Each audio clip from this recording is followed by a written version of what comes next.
Hello, dear students. I hope you're doing great where you are right now. Welcome to Vitabu online learning platform that makes you reading different literary works where you are comfortably. What I'm going to teach you today is the play titled Betrayal in the City by Francis Imbuga. You know, reading plays is one of subtopics that should be covered by students in Tanzania according to our syllabus. But you can join us too, regardless not being a student, because you can be like, what about us who are not students?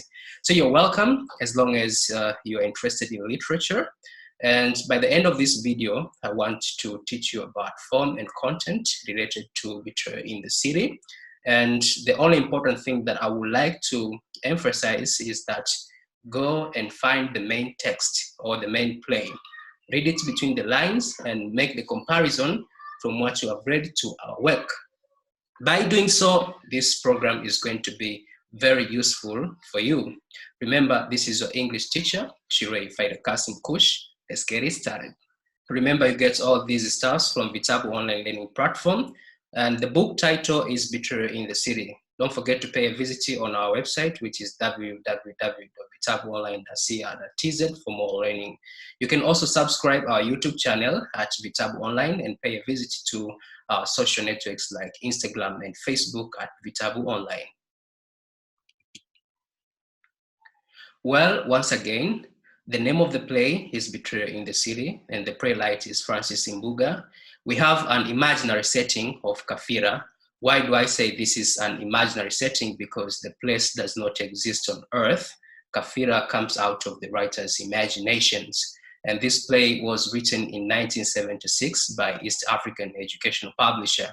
On the left, I have the cover page with an image of handcuffs. I think I'm going to talk about this because it's very important in the analysis of literature.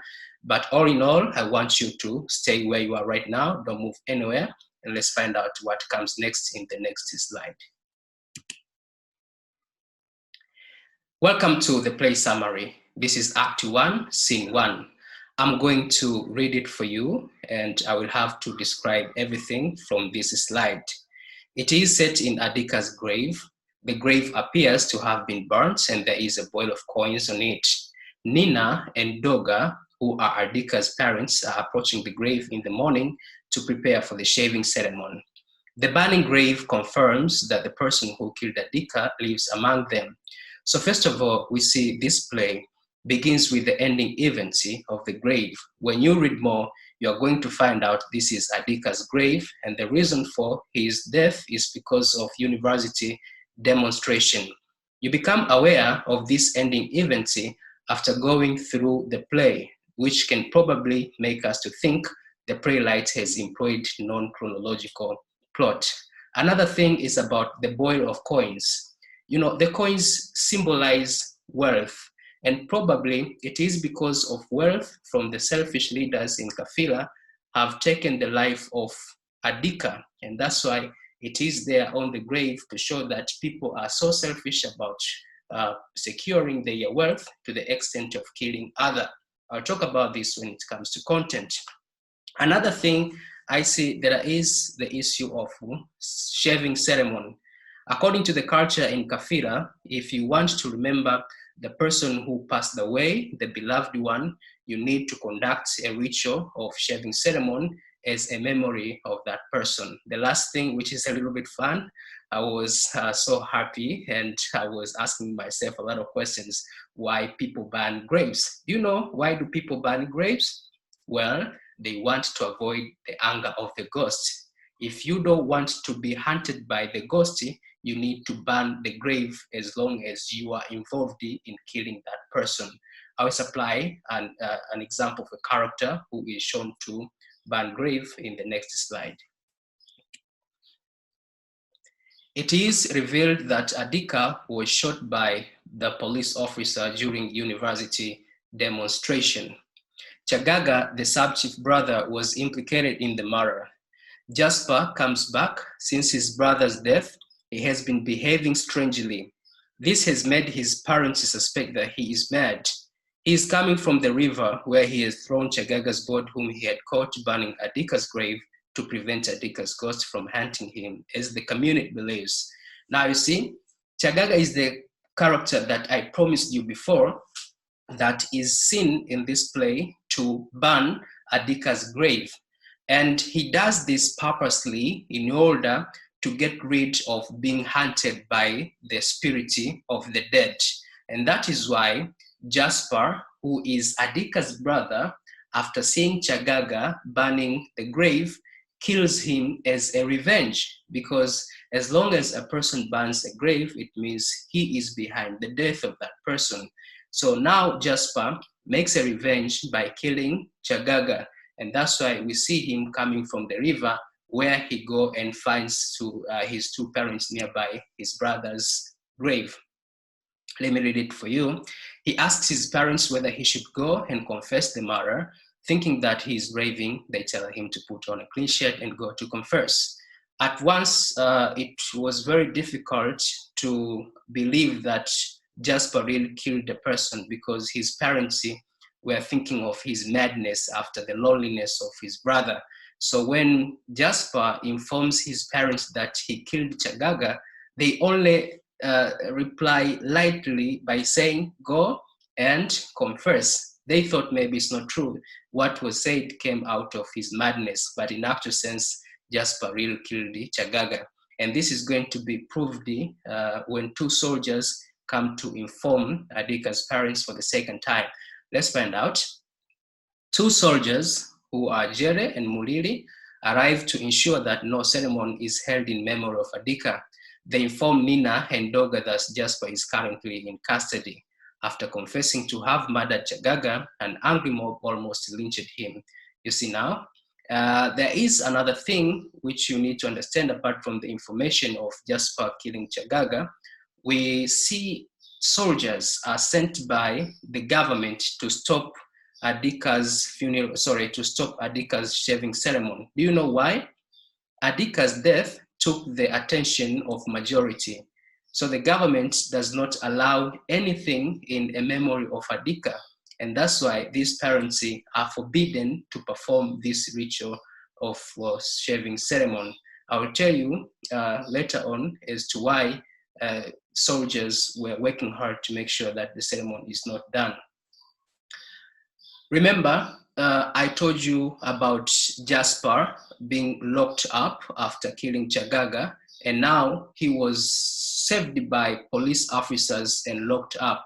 Mulili and Jere argue over whether to allow the ceremony to go on. Jere, being from that village, understands the importance of shaving ceremony as the traditional ritual, and therefore he wants the old couple to proceed with it. Mulili differ from him though, because he has been promised a large chunk of land by boss in return for his loyalty. They then fight. I want to share something which is not on the slide here. Jere wanted Mulili to go against the order to let this old couple performing shaving ceremony because he feels sorry for them.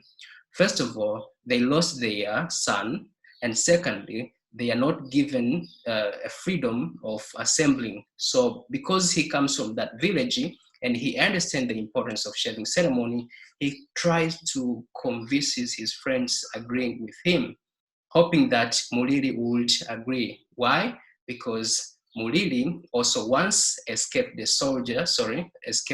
prisoner, and the only person who knows this secret is Jere. So it means they keep for each other's secret.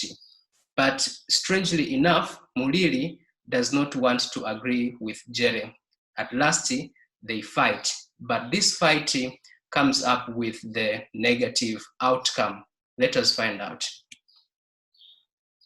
This is scene 2, which opens with a prison cell. As you can see on the right, there are bars to show it is a prison. Jere is a prisoner. Wow, look at this.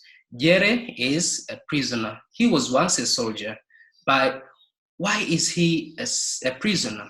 This is because Mulili took an advantage of nepotism, because Mulili is the cousin of Bossy. So he went to report Jere wrongly to such a way Jere was taken to prison. So false accusation of Mulili against Jere make him to suffer.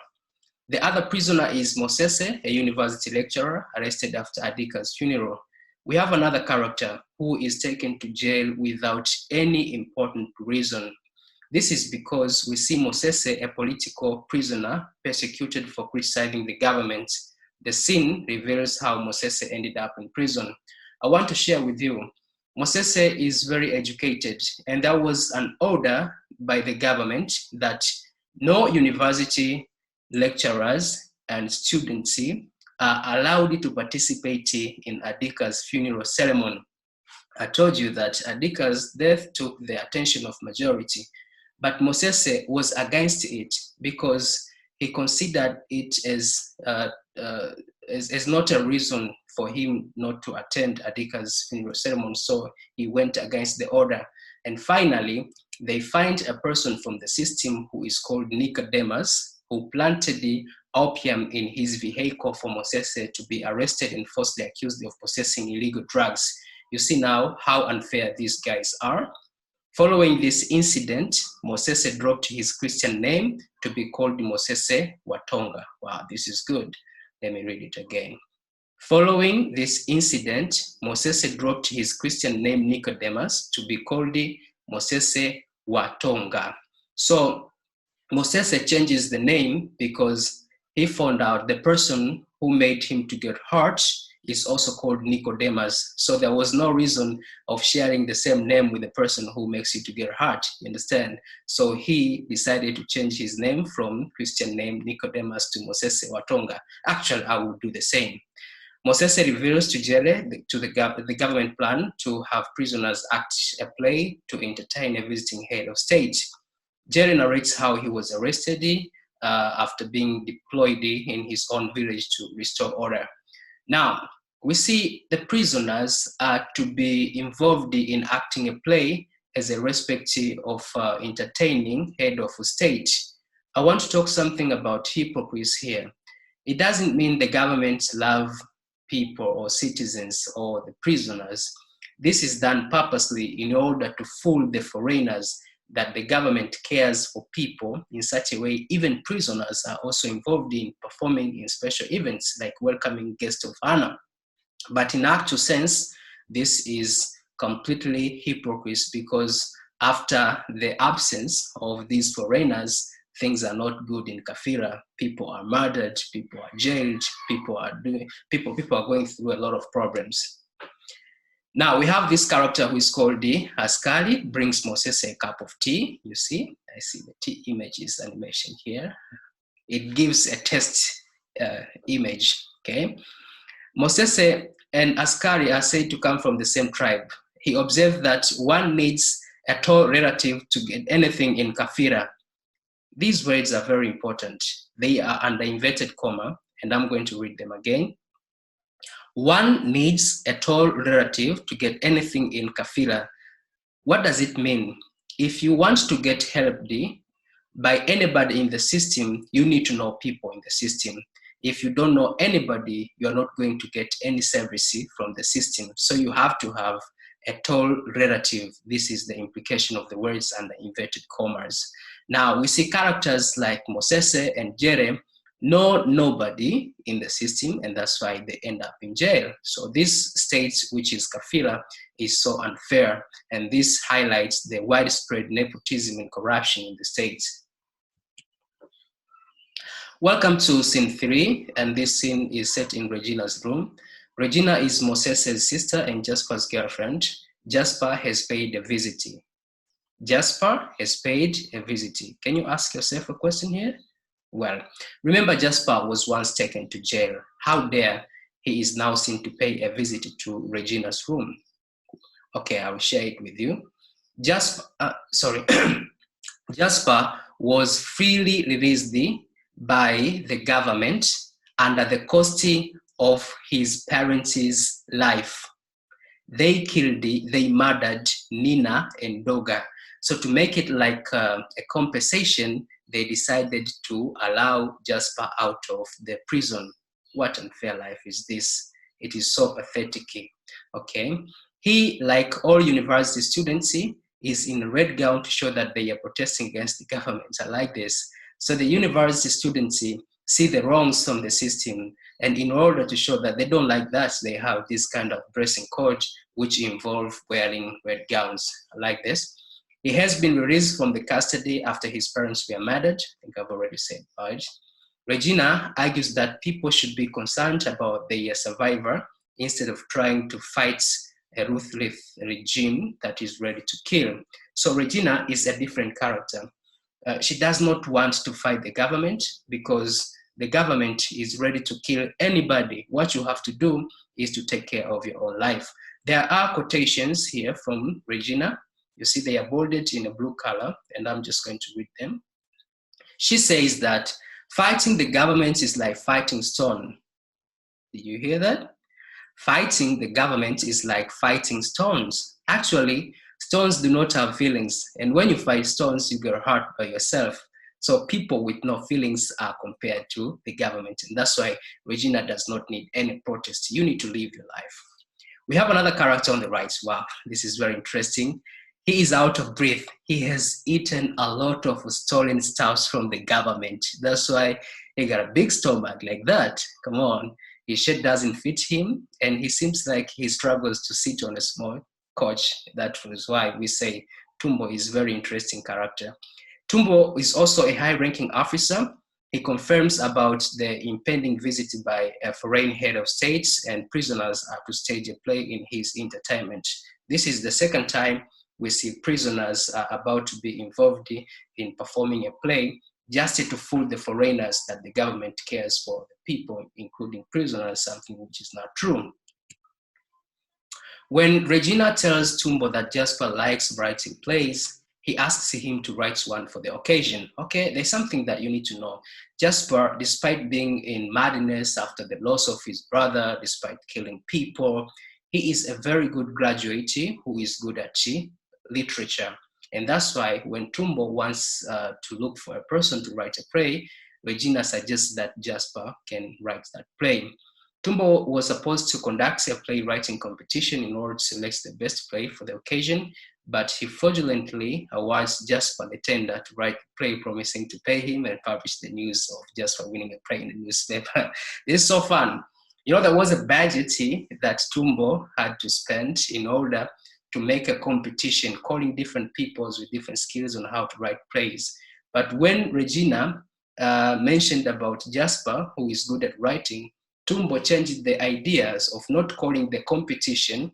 He took the money for himself and he decides to announce Jasper as a winner of the play. See how Tumbo is a money dealer. Understand that? And that's why in the previous image, we saw he couldn't even breathe. Just kind of joking, right? So now he encourages Regina to see Boss and prayed for Moses's release. Oh my God, I'm doubting here. Remember, Moses is in prison and Boss wants to see Regina. Is this true that Bossy wants to see Regina in order to save his brother, or there is something else that is going to happen?